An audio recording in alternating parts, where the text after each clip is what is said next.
I'm representing. I'm doing it for the sisters. That's right. Brown Girl Like Me is a new book that's out by Jaspreet Kaur. She's an author from East London, now living in West London, where, out of all the things she says, she declares that the food in East London is better than West London. I'll let you work that one out. I'd say West London's up there. But anyway, that's a whole other thing. What did we speak about? We spoke about the representation, the role, the purpose, the stereotypes of brown women in society, in life. And the book covers it in so much depth. There's so much that she's packed into Brown Girl Like Me. If you haven't already read the book, Brown Girl Like Me, go do that. You can listen to it. I'm listening to it on Audible. And it's, like I say, it's jam-packed and it's an eye-opener. It's an eye-opener for me as someone with two sisters, as someone who's married. And you know, obviously someone who loves their mum, you kind of just get to see the world through their lens and all these little things that happen throughout a brown girl's life, the little references, stereotypes, little, what she calls microaggressions, these little digs, sort of semi-digs that people make, and they don't even realize they're doing it. Even in sometimes the compliments that they give brown women, oh, your hair, and oh, your look, and you're so exotic, and really what's behind that? And so Jaspreet's got loads to say about that. And we speak about the book, and we speak about her, and we speak about life. And this is a great chat from a great author. This is the author of Brown Girl Like Me, Jaspreet Kaur. Hey. How's it going, Jaspreet? Hi, Tommy. Hi. Thank you so much for having me. No, oh, come on. Don't be getting all formal like that with me now. Oh, thank you so much for having me. Thank you so much. शुक्रिया तड़े है ना बहुत सारे program है तड़ा don't do that. We for so many reasons we don't need to do that. Number one, East London's in the house first of all. Yes. And yeah, there's something. Where are you now? Are you still East London? I'm not anymore. I'm a traitor. I've moved all the way west now. I'm on the west side now. I know, such a traitor. But yeah, I've been here for 4 years since getting married. I moved to the west side. It's different around there. I'm going to say it before we get into it. Is different, isn't it? I see. It's not necessarily different like in a bad way. It's just a different kind of desi different. There's an East London desi difference. And like there's a Midlands desi, and there's a you know, Canadian desi, Brampton desi, and there's a, you know, Bend desi. Like there's just, but East to West London, what is it? 15 miles probably. I'm guessing something like that, maybe. Yeah. But it just feels. I mean, did it take a bit of time to adjust in? Was it hard to? Did you have to adjust to the ways? Yeah, a little bit. I guess where I was in East London was kind of the hustle and bustle of East London. I'm used to a bus going down my road, jumping on the tube, being able to get into London really easily, and always this debate of like, who's got better food? Is it West London? Is it East London? I would say East. So yeah, it took a bit of getting used to. Where I am in West London is quite green as well, whereas in East London, any patch of green we're covering in concrete. So like that was a bit of getting used to. Like, it's very green here. But I do love the lifestyle I have now. We've got a big doggy at home. His name's Hida, who we take for daily walks. So it's quite nice to be in an area that kind of allows me to slow down a little bit, because as you know, East London's just very fast, like the way it moves. So yeah, but I think you kind of get used to that kind of pace as well. And I think when family, my wife's from Birmingham, and then when her family come from Birmingham to London, they kind of go, you know, oh, it's just too much. East London's too much. And and I think everyone's a bit wide boy. It's a London thing. East London, oh yeah, like bosh. Let's do a deal. Let's do this. You know, like 100. If you're not keeping up, then you're out. It's that. So you end up getting used to that. And all my family are in property, and so they're all double sort of wide boy, kind of very alpha, very ego based. I don't fit in. I'm like, yes, but what about performance? What about love? And literature. I did flamenco at 16 years old for 2 years, and you know, in and around my boys who are all being all boysy. So and on that note, I'm going to link that back to you, because here you are, Jaspreet Kaur, author of Brown Girl Like Me, which I'm going to say, okay, so I'm actually about, I'm in confession, I'm about halfway through it, it's first, number one, it's a very intelligent listen, because I'm doing an audio book, and so I've got you personally delivering it to me, which is great. And I love it. because I can just power through the book while I'm working out. And I do find when I'm working out and I'm listening to books, it goes in more. You then go off on one more. You think about things in a way that you don't when you just read it. There's a different kind of involvement, I suppose. And I think with the book, you are working out or explaining your place in life and society and the world, and perceptions and pressures and images and all that. But am I right in saying this? I'm not just saying you to sell your book because I don't need to do that. But like, it's for everyone. Because I think the questions you're asking about brown girl like you is the same that I can say about brown boy like me, that white boy like him, or white girl like her, or black girl like that. Everybody can kind of go, hang on a minute. We all get microaggressions. We all get these little things thrown at us. So there's a universality to it, isn't there? Yeah, no, you're absolutely right. I know we're calling it a guidebook, a manifesto for brown girls and women, but you're right, it is a book for everybody. And I'm so glad to hear that you resonated with some of the themes in it, and saying that brown boys can listen to this book or read this book and feel like it's their story too, because all these factors, whether it's the mental health chapter, whether it's the education system, whether it's microaggressions in the workplace, love, relationships, all those different themes, everybody has their own story, right? Everyone's got their own context and baggage of how they deal with those situations. So yeah, this book is for everybody. And you probably noticed throughout the book, I have brought brown boys into the conversation of like, these things impact you too. Things like mental health stigma, the same things that we're telling girls that they can't talk about their mental health circumstances growing up. Boys are dealing with it in their own context as well, because of how they're raised as brown boys in the community. You just mentioning about that kind of masculinity amongst like brown guys, and how sometimes that can be quite toxic when you need to talk about more difficult times, or when you need to talk about your mental health struggles. So yeah, this book is for everybody. I want all communities reading it, not only to understand the perspectives of what it's like as a brown girl or a brown woman in the Western world, but just so we can be better people. Like, we should be reading about other people's experiences and what it's like to be in somebody else's shoes, and not just kind of in this echo chamber of only learning about yourself. As you can see, I've always been the biggest bookworm. So I've always loved reading about different cultures and histories and people. So yeah, I want this book to reach everybody. And I'm really glad to hear you're listening to the audiobook, because I'd love to hear kind of a little bit more about how you feel about hearing these words rather than reading them. Because as a spoken word poet, I've always been really passionate about the power of spoken word. There's a real power in somebody hearing something. And obviously in a lot of the work that you do as well, you kind of are speaking, if you were hearing your voice. So yeah, I think there is something really powerful there about hearing this book rather than just reading it as well. Well, there is, but also I've got to say, you've got a very different kind of spoken word tone to me. I'm a blah, blah, blah, blah, shoot. There's very little time for when a thought pops in here. It's like, it just, it's like that. And then it's like, oh, that wasn't very funny. Or I thought that was going to be, or I thought I was trying to say something else. But when I first met you, I think it was when you were doing spoken word at an event, at Mella. I think we were at some kind of live event. And first, you're about 7'5". And I think, what a presence, like as you came out, and I remember you had a green suit and your hair color as well. So there is this kind of energy and aura thing going on with you. Like, oh, like here comes a power person. I remember when I met, so I'm not comparing you to Will Smith. There's very little similarities with you. But when you meet Will Smith and when you meet Amitabh Bachchan, they look like they're about 8 foot tall. They look even bigger. And I think it's a strength. I think it's a persona. It's what you're emitting. I think it's an energy. But you came out and you did this powerful spoken word kind of piece, and you've got this tone and this control to how you speak. And I'm always envious of people like that, which is why I can't do things like that, because I'm at this pitch all the time, and that's how my pitch is. Yeah. People often think I'm on something, but I'm like, no, because I'm sort of too excited and I get too carried away. But I tell you what I liked about that. That's what I mean about there are lessons in your delivery. There are lessons in the audiobook. So when I hear it, I'm listening to it, and I tell you why I wanted to listen to it before you even came on, is because I think, like you said, we all should be taking steps to understand other people and ourselves. And my relationship with my wife is key to my happiness. It's very selfish.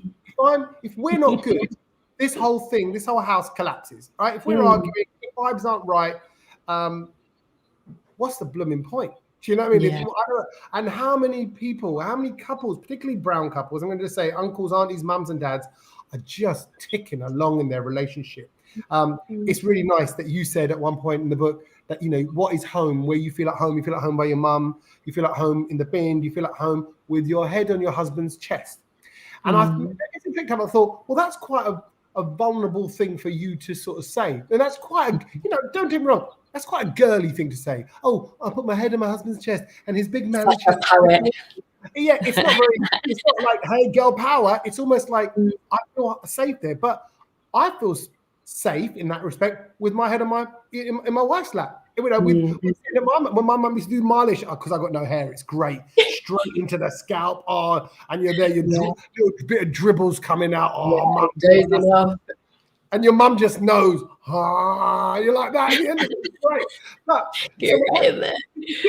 So what was my point? I forget what my point was now. My point was the softer bits. Yeah, the more vulnerable bits in this book. Yeah, I think when a lot of people see my work, whether they've heard the spoken word poetry, and I'm really glad you mentioned this, the fact that I'm 5'10", but once I have any pair of shoes on or whatever, I'm about 6 foot. So I am a tall brown girl, which obviously kind of traditionally, but Asian women are around kind of this height of about 5'4", 5'5", kind of depending on your family genes and whatever. Could you write, girls? 4'10". I'm just saying, Punjabi, you're probably actually about average for Punjab. No, I'm kidding. But Punjabi girls can be a bit normally on the taller side. Yeah. And you know what? It was something I hated for a very long time. I hated feeling like I stuck out and like growing up as an awkward teenager that was quite a shy, introverted teenager. Like I hated being that tall. I'd be that kid like in the back of the school photo, like right at the back, in the middle, like amongst all the other tall guys. And it always used to make me feel like I wasn't very feminine and I wasn't confident in my body. But that's definitely changed over the years. Like I love the fact that I can own this part of who I am now and own the fact that yes, I am visible. How can I use that to my advantage? So yeah, I've been on a journey with it. But as you might know, you do know my husband, Indy Hoti. He is 2 inches shorter than me. So a lot of people find that really interesting. Like, you're taller than your husband. How do you feel about that? And honestly, when we met each other and we first started seeing each other, I didn't even know he was shorter than me. I didn't really pay attention to it. It's only when other people mentioned it, and I was like, of course I've got no problem with it. I'm not seeing him for his height, and he loves it. He absolutely loves that I'm taller than him, and makes why does he love a few naughty jokes about it.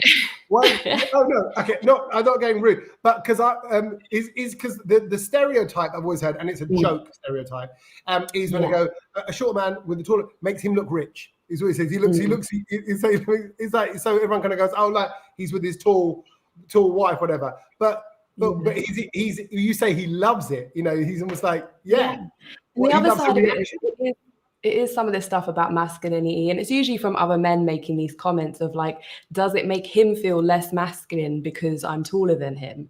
And obviously not. And obviously also with the work that I do, kind of being quite a public figure, being on stages, all that sort of stuff, he does get questions of like, are you okay with your wife doing this stuff? And he's like, he's my biggest supporter. He's the one pushing me to do more.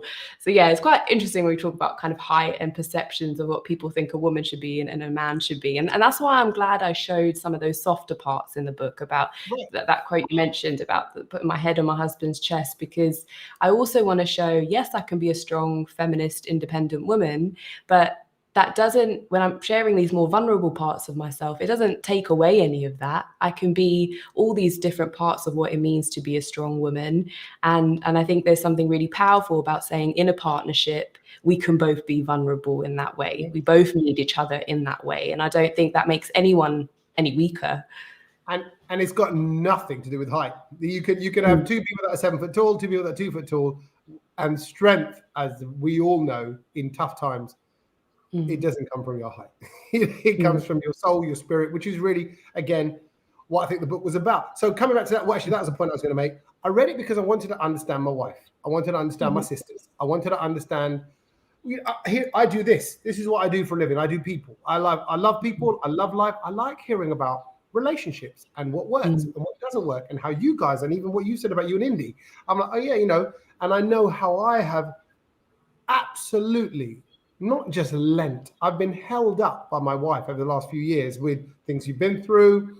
And you realize, you talk about, just you coin a phrase, who's the man in the relationship, or who's holding it together, or who's driving things forward, or supporting you, or going, hey, let's do this, or don't worry, this.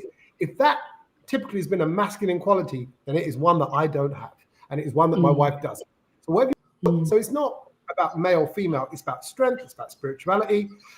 And on that note, I think your book, is a lot about kind of spirituality. Weirdly, I got that feeling of like, it's where you fit in. And actually, the brownness element is kind of irrelevant.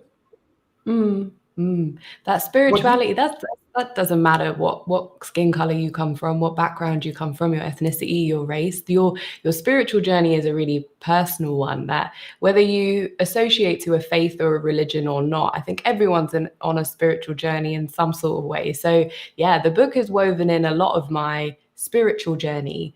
But when I was interviewing all these women, I think a lot of them recognize that they can't talk about their circumstances without actually mentioning their spirituality, or how that gave them strength, or how that gave them guidance through difficult times, or even in happy moments, how their spirituality actually played a big role in that. So yeah, I wanted that to be woven into this book, because I felt like I couldn't have all these conversations without mentioning spirituality. And yeah, I guess I've not actually thought about that side of the book. That question hasn't come up in the last couple of weeks of doing all these press interviews and stuff. No one's actually mentioned that yet. Yeah, but no, I tell you what, because it's about how you fit in, and and when we say about like I said, the breadth of the book and what it applies to, you could apply it to the Me Too movement, you apply it to Black Lives Matter, you could apply it to, the theories behind it, the little things that go on in life, the way in which we perceive ourselves. And I'm going to slightly change tact here, because it would be easy. It is easy for me to agree with you on many ways, because I come from a house with two sisters, and I've had a girly upbringing, if you want to call it that. I haven't had a macho, I haven't had an alpha upbringing. I've never been in a fight in my life. I've never made a fist, hit anyone, which when I tell guys that, they go, what? How? You're from East London, you never been in a fight? I went, yeah, but I've just talked my way in and out of it. No, let's talk about it. And also, but when you're 6'3", when you're tall, people naturally think you're physically strong. Same way it must apply to you as well. They went, here she is, tall woman, tall, successful woman, and also you're articulate, tall, bright woman. She must be strong. So it's hard for you. Actually, let me just ask you that first of all. It's hard for you to come across as vulnerable, because hey, what's Jaspreet Kaur got to be vulnerable about? She's married, she's happy, she's tall, it's all those things. But that's what I say about the spirituality, because I'm like, you just can't judge it on the outside. Yeah. People aren't seeing what that internal struggle looks like, and people might not recognize that journey that I've been on to get to this point. It's been a difficult journey, a lot of struggles along the way, and I am quite open about my mental health journey. And obviously the first chapter, Brown and Down, is discussing not only my mental health journey, but what we can be doing better in the mental health space. And I wanted to start with that chapter because I wanted to start from a vulnerable place. I wanted people to start with that chapter, feel like they could be vulnerable too, because I was being vulnerable. And I went back and forth with this for a little bit. I was like, should I put a different chapter first? Should it start with something softer and a bit more funny and a bit more relaxed? And I was like, you know what? No, what feels right to me and what feels honest is that I'm honest with the readers and say, it hasn't always been easy for me. I was suffering from anxiety attacks since I was 13, and still I have spouts of it from time to time, and went through periods of depression. And those that have suffered from depression know it's not a switch. It doesn't just turn off and disappear forever. It's something that you've got to manage for the rest of your life, and finding those tools to spiritually, mentally, physically feel stronger. So I did want to share all those vulnerable parts of myself, because unfortunately with the world of social media, people are seeing all the achievements. They're seeing, oh yeah, she's on this stage, she's doing public speaking, she can speak in front of big audiences and all that sort of stuff. So people assume I'm really confident all the time, but that's not the case. Right. And okay, so then what do you do in those scenarios? Do you feel the need for other people to live up to the confidence, like I'm saying this because, like I do, you feel like I'm going to go on stage. People don't want to hear. Yeah, you know what? I'm slightly crapping myself. This may go horribly wrong, and I might die on my chitta in front of you all, and that would be painful and soul crushing. But because of the spiritual nature of life, and what I kind of think, well, actually, confidence is invisible. And it's the nicest people that suffer from depression. It's the nicest people that suffer from anxiety because they're super sensitive. They're super tuned into the feelings. It's the arrogant little that that don't feel it because they're like, yeah, whatever, we're carrying on as always. Ignorance is bliss, right? When what you don't know, it kind of makes you feel that you don't need to worry. Right, you've got that strength now. You're talking about these things now. Where does that strength come from? Where have you dug that out from to go? Okay, not only am I going to talk about my thing, but to put it out there in public. I mean, I would imagine that comes from some kind of drive. There must be something driving you to talk about these things. What's at the center of all this work, whether it's this book, whether it's the spoken word poetry, whether it's kind of sharing my journey quite publicly. I think what has been at the center of it all was that for years, I didn't want to share any of this. I was struggling with my mental health for many years, grew up in quite a traditional Punjabi family. We didn't talk about mental health at that stage. It was something that none of us spoke about. I heard all those kind of taboos and stigma slurs of, you can't talk about mental health, you'll never be able to get married, especially as a brown girl. Everyone's going to think you're bar girl, or kind of all those phrases of what you hear about when you kind of hear things about depression or anxiety. So yeah, for years I didn't talk about it. But then when I got into my 20s, I was studying history. I then went on to do gender studies and sociology. I then went on to become a teacher. So I'm a history and sociology teacher, was teaching in secondary schools. And I was like, I'm tempted just there to go, not science and maths, because that's in the book. Just because that's in the book. I'm not going to say that. We'll come back to that bit. Yeah. And then I realized that all this work that I was doing in the background of kind of developing my own self-confidence, it got to a point where I was like, I'm seeing that other brown women, other men in the South Asian community, there seems to be a common thread that a lot of us are feeling a little bit alone. A lot of us are struggling with parts of our identity and don't know how to navigate it. And I think there's an interesting point in like your 20s where this starts to happen. And I've mentioned this in the book about when you're quite young, you're quite in tune with your culture, your faith, your heritage, because you're growing up with your family and you know what's going on. And like, I remember I was speaking Punjabi mainly till about the age of 4. I didn't actually speak much English at home till I started school. And then you start school and you become a teenager and all that sort of stuff. And you start struggling with all these different parts of who you want to be. And I think for us brown kids, we grew up in an environment where brownness was never cool. The brown kids were never the cool ones.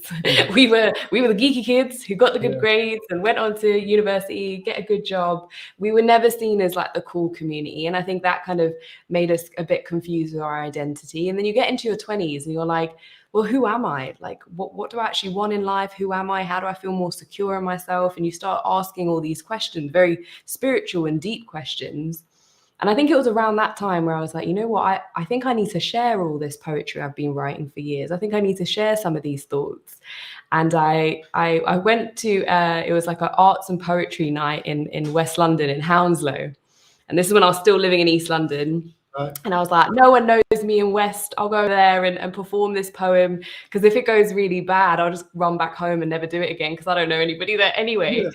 And I remember I took this piece of paper of this first poem I was going to perform. And for somebody who's never performed in front of people before, done any public speaking, I was like terrified. I was like standing there with this piece of paper shaking. And from that night, I realized that by seeing in the audience how people were resonating with some of these themes, that night it was specifically about gender inequality. I was talking about son preference in the South Asian community and had this ongoing son preference and wanting to have a son over a daughter. And I could see in the audience that people were like, yeah, like I really feel this and like really resonating with it. And someone was filming it on their phone in the audience and posted it online that night. And I woke up the next morning seeing it had gone viral. And I was like, whoa, this is mad. I was just going to do this one poem and maybe never do it again. And then recognize that there is a real power in sharing our stories, especially some of these kind of vulnerable parts of who we are. And the arts, whether it's poetry, writing, can be a really powerful way of making some of these topics a bit more accessible, a bit more approachable. I think if I went on that stage and started reading like a research paper, everyone would have fell asleep. So there's something really accessible about spoken word poetry. And then I kept going. I was like, this is helping people. This is connecting with people. Let me keep doing this. So I was still teaching 5 days a week, and I was going to open mic nights and shows about 2-3 nights a week, doing that hustle as lots of us know you gotta do. And here we are 5 years later. So so it feels like it's come about quite naturally. You're like, look, I've got this thing to say. I've got these thoughts in my head. I've got these feelings in my heart, and they can't just stay there. I think so many people, particularly brown women, this is really what it's coming to. When I look at my mum, who's worked on the sewing machine all her life, and then a little bit towards like last sort of say 10, 20 years, she worked in schools a bit more so, and just but did like playground assistant stuff, not having, not actually going for the teaching role, or not thinking like she could ever contribute in that level, but kind of that knowing her place element. And I've said this to my sisters, I've said it openly to them, so I'm happy to talk about it here on the podcast, is they sacrifice their careers for the betterment, for the well-being of their kids and their husbands, so they could facilitate family life. And I said, I told them straight, I said, you haven't fulfilled your potential. You were capable of doing anything. When I look at all my property boys who have smashed it in the property world, they're doing super well, they're super successful, super wealthy. If all the girls in our family, and we've got a big family all in East London, because my dad's one of 7, so all their kids, all in the area. The girls could have made just as much, if not more money, because they wouldn't have been as, carefree with their spending, or maybe they wouldn't have been as risk adverse. Maybe combined together, oh my God, what could they have achieved? The guys and the girls in the family. So this is kind of, this is kind of happy to play the secondary supporting role character in life that brown girls take, and I think you're now stepping up and going, we've got to talk about this. And I think, and a lot of women are, and a lot, even when I say about BLM. Black people saying, hang on a minute, this has all been a bit wrong for too long. Me Too movement, hang on a minute, it's all been a bit wrong too long. Even me as a brown man kind of going, why is it that all the mainstream guys on This Morning and GMB or whatever it is, the TV channel, why are they all of a certain way? Why are entertainment shows filled with certain kinds of people? And why is it a bit of a late night token gesture and all that? So we just, this is what are we in? What kind of era are we in right now, Jaspreet? We're in an interesting era now where I'm seeing this shift happen, and I can see it amongst kind of my generation, but also kind of in the older generation as well, that lots of us are starting to ask these questions. And I think that is a good starting place of asking some of these questions. And in the book, I've called it consciousness raising, of just starting to become aware that this stuff is going on around us. Because I think for a long time, it was just the way of the world. It's just the norm of how families operate. And you're absolutely right. The mothers would be the ones doing the kind of caregiving role at home. The husband's going out to work. That's how our systems worked for a long time. However, the brown mums and brown grandmums were still working hard. They were still kind of doing side jobs or working factories, doing sewing. Like that was kind of similar background to my family. And I think about my mum sometimes, about the fact that she migrated from Punjab when she was 18. But back in Punjab, she was actually doing really well in school. She loved maths. She was about to head off to college. She wanted to carry on studying maths. She was like tutoring younger kids. She was actually doing really well. And then my Nanny Ji, who was a widow, so she didn't have, my Nana Ji passed away when my mum was quite young. Obviously, as a widow in the South Asian community, being quite ostracized, struggling of not having kind of access to things in the same way that men do, and how widows are treated within the Asian community is really tough. And she thought, you know what, it'll be better if my daughter migrates to somewhere else and has a better life somewhere else. And they had the marriage proposal from my dad's family, because my dad's bua had seen my mum on a bus on the way to college. She was like, oh, she looks like a really good girl. She's like on her way to college. What was it? And What was she doing on the bus that came across like a good girl? Like, oh, look at that. Look how I'll she's tell you sitting. what it is. So She had a nice on the book bus. bag. My mom tells me this story. She had a book satchel, Right. and then my dad's boy That's saw it. her and like, oh, this girl looks like a good girl. She's going to school or going to Yes. college, and that was enough. And I my love dad it. was already here in London at that point. So dad was already here, and that was it. They approached my nanny G, spoke about the marriage proposal, and that was it. Mum was off to England a few months later. So like my mum's journey as wanting to study more completely stopped then. She came here, got married to my dad within the month, and we used to have a corner shop in East London, fulfilling the stereotype of all brown families. We used to have a corner shop on Leigh Street in Seven Kings, and their mum was working at the till for many years, and that was it. That was kind of her journey. Then my older brother and my older sister were born, and kind of that caregiving role. So the mums in our families played such a vital role in kind of holding that down in the families, holding that foundation of raising the family, raising the kids, whilst like my dad was off to work. But my mum did put her input in there as well. But now if we look at kind of the current circumstances now, things are changing. And even if I think about my mum, for her whole life, she was focusing on raising us kids, make sure we go to school, feeding us, looking after us. Then her next worry was, okay, get a good education, get a good job, get married. And then she was really concerned, all four of us get married. All of us are now married and starting our own lives. And now my mum, for a little bit of time, was like, well, now what do I do? And before all the grandkids and stuff started coming along, she was like, well, what is my role now?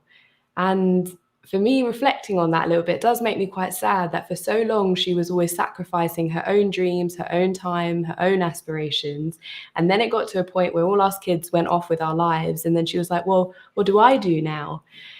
And then we started to encourage my mum to start finding some hobbies, stuff that she's always wanted to do. And my mum always wanted to learn how to swim. And she'd never known how to swim. And she was like, I want to learn how to swim. So we found a really great like women's only class in East London, and she started going swimming lessons every week. And she loves it. She's now a better swimmer than all of us. And like it's now like really beautiful to see she's starting to find who is she outside of her kids and being a wife, what things does she love to do. And then now for this younger generation of us women also being out in the working world and having our own careers and our own aspirations, when we're getting into relationships, it is about a bit more of kind of that equal balance of, okay, I can't be doing all the domestic chores and also have a career whilst our partners just sit there on a sofa watching TV. Like that just can't work anymore. And I think it's about finding within your partnership or within your families, what are people good at? What are your skill sets?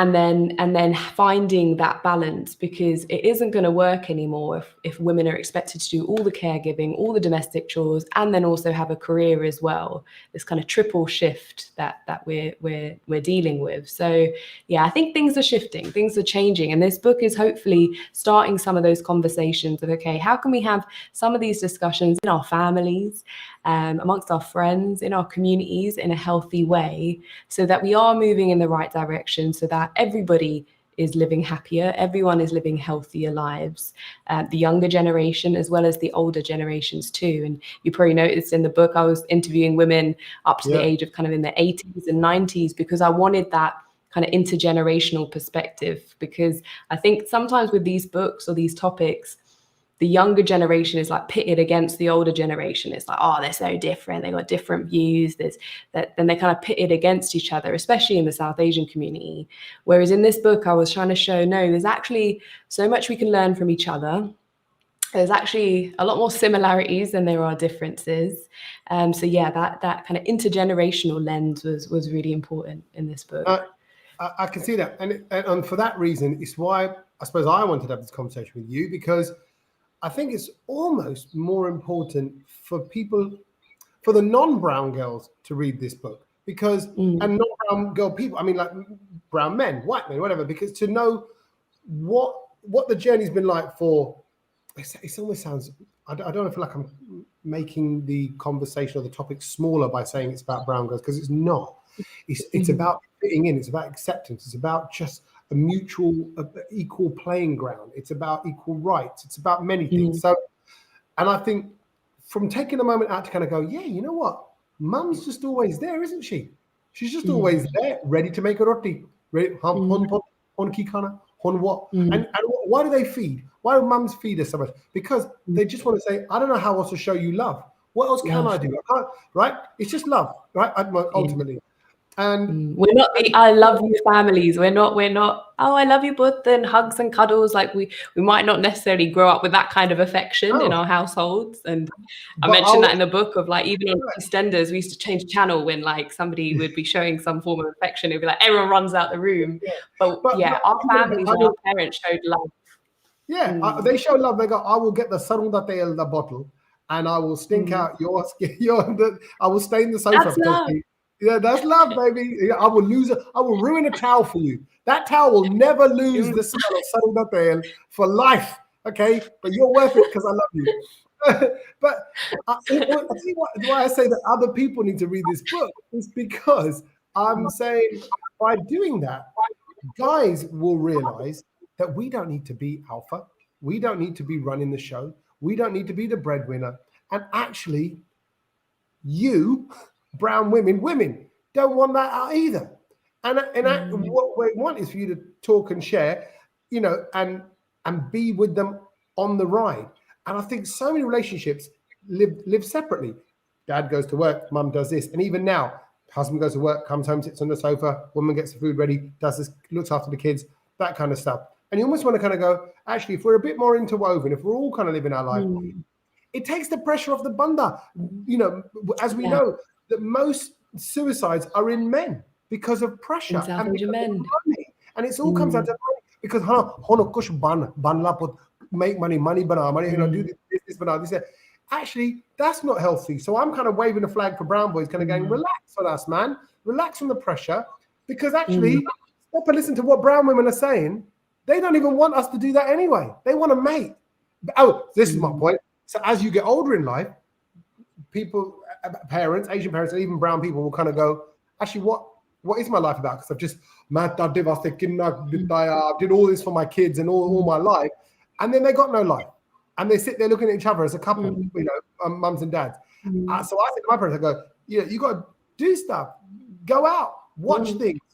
And they got mutual things that they love. They love watching films together and all that kind of stuff. My dad plays music. They went into kind of the music, you know. So there's just things, there's things that they can do together. But I'm like, I don't want my mum or dad, and I'm sure my kids wouldn't want it from me to go, I sacrificed all my life for you. I'm like, well, you shouldn't have done.